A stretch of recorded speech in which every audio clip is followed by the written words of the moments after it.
Clear कर जाएंगे prelims. आपने अगर 98 की जगह 198 नंबर लेकर आ गए तो उसका कोई फायदा नहीं होने वाला है। तो इसलिए स्मार्टली आपको प्रीलिम्स को खेलना है। ज़्यादा एफर्ट भी डालेंगे तो आपका टाइम वेस्ट होगा। अब सपोज आपने पूरा टाइम प्रीलिम्स में डाल दिया और आपने जून तक केवल प्रीलिम्स की तैयारी करी और आपका प्री क्लियर हो गया। अब आपके पास 3.5-4 महीने का टाइम है मेंस पढ़ने के लिए। अब आप उतने कम टाइम में मेंस पढ़ ही नहीं सकते। पढ़ेंगे भी तो अच्छा आंसर नहीं लिख सकते। मान लीजिए 90% चांस है कि आपका मेंस क्लियर नहीं होगा। कुछ 5-10% लोग एक्सेप्शनल होते हैं, उनका हो भी होगा भी, तो ऐसे कोई एक्सेप्शनल नंबर नहीं आएंगे कि खुद की पसंद की सर्विस मिल गई। वो होंगे कि बस लिस्ट के अंदर नीचे कहीं पे नाम आ गया, रिजर्व लिस्ट के अंदर आ गए। और सपोज आपने ये दे दिया अपना मेंस भी एग्जाम दे दिया, 3-4 महीने थोड़ा घास काट के जल्दी जल्दी करके आपने अपना तैयारी कर ली और आपने अब आप वेट कर रहे हैं रिजल्ट का कि मेंस का रिजल्ट देखते हैं, क्या पता हो जाए। उम्मीद तो लगा रखी है, उम्मीद सबकी लगी रहती है।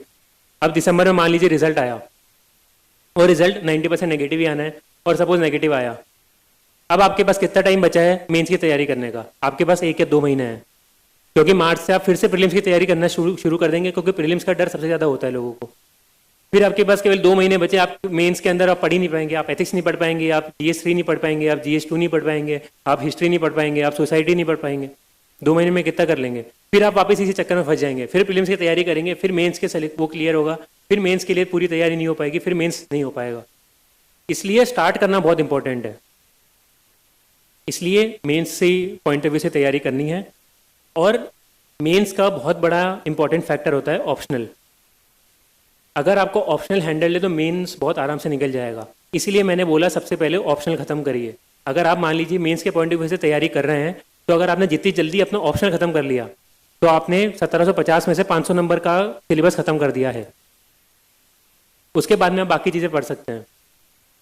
तो मैंने जब मेरी तैयारी स्टार्ट करी, मेरे दोस्त ने बहुत सिंपल सी बात बोली। मेरे दोस्तों ने मेरे को कुछ 5-10 टिप्स दी हैं।